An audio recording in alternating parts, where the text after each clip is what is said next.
Bonjour chers auditeurs, je suis Apolline de Malherbe et vous écoutez l'émission Dans ta face sur Radio Monte Cristo.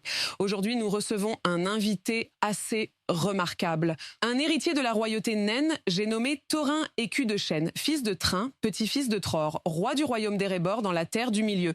Bienvenue, Thorin Écu de Chêne. Bonjour dame Apolline de Malherbe. Sachez que je suis ici par devoir. Ne voyez aucun plaisir de ma part, seulement une nécessité de rétablir l'honneur de ma lignée.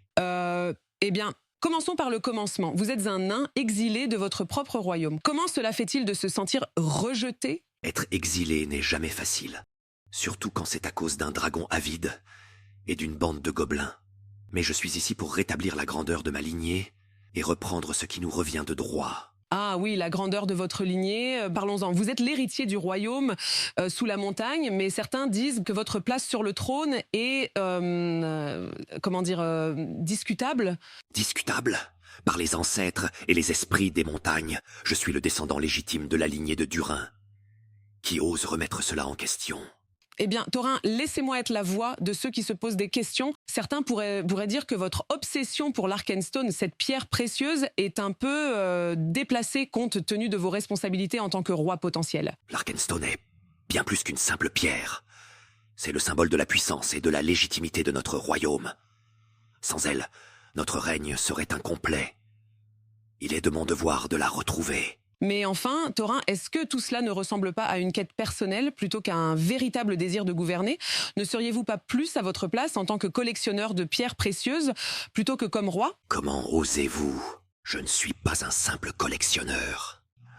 Je suis un roi en devenir et je ferai tout ce qui est en mon pouvoir pour restaurer la grandeur de mon peuple. Bien sûr, Thorin. Mais parlons de quelque chose d'un peu plus léger. Vous avez une magnifique barbe, vraiment impressionnante. Mais certains pourraient aller dire que c'est juste une façon de détourner l'attention de vos, disons, imperfections. Mes imperfections. Ma barbe est le symbole de ma dignité et de ma virilité en tant que nain. Je ne permettrai pas que vous la ridiculisiez. Pardonnez-moi, Thorin, je ne voulais pas égratigner votre précieuse barbe. Mais revenons à votre royaume. Comment comptez-vous prouver votre valeur en tant que roi, mis à part votre quête de l'Arkenstone? Ma valeur en tant que roi sera démontrée par mes actes, par ma bravoure sur le champ de bataille et par ma sagesse dans la gouvernance de notre royaume.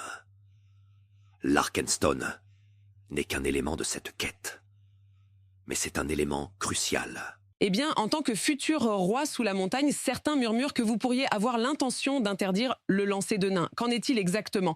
Est-ce une mesure pour préserver la dignité de votre peuple ou simplement une tentative de cacher votre propre taille? La taille n'a rien à voir avec ce que peut être la profondeur de l'âme et la force du cœur. Le lancer de nains est une tradition ancestrale, certes, mais elle ne définit pas notre peuple dans son ensemble.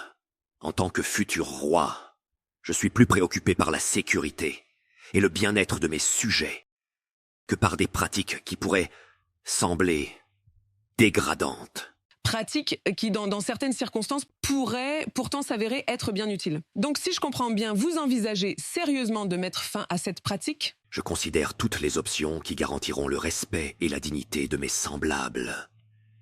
Mais laissez-moi vous assurer, Apolline, ma taille n'a rien à voir avec cette décision. C'est une question de principe et d'honneur. Très bien, Thorin, nous prendrons cela comme une réponse diplomatique pour le moment. Mais nos auditeurs seront certainement curieux de voir comment cette politique se développera sous votre règne. Merci pour votre réponse franche. Apolline de Malherbe, prenez garde à ne pas sous-estimer la détermination d'un nain couronné. Les choix que je fais pour mon royaume seront guidés par la volonté de son peuple, pas par les commentaires acerbes d'une journaliste en quête de sensationnalisme. Si vous le dites, eh bien, je suppose que nous verrons si votre règne sera à la hauteur de vos ambitions ou si vous finirez par vous noyer dans vos propres aspirations. Et ceux qui osent s'opposer à la justice et à la grandeur de la montagne peuvent s'attendre à faire face à des conséquences bien plus sévères que des remarques mesquines. C'est bien noté. Nous arrivons donc à la fin de cette émission. Thorin Écu de Chêne, merci encore pour cette discussion musclée et peut-être à bientôt dans notre émission Dans ta face. Plutôt affronter un dragon. D'accord. Vous êtes sur Radio Monte Cristo, où nous défions même les nains à se mesurer à nos micros. Restez à l'écoute et à bientôt pour de nouvelles polémiques.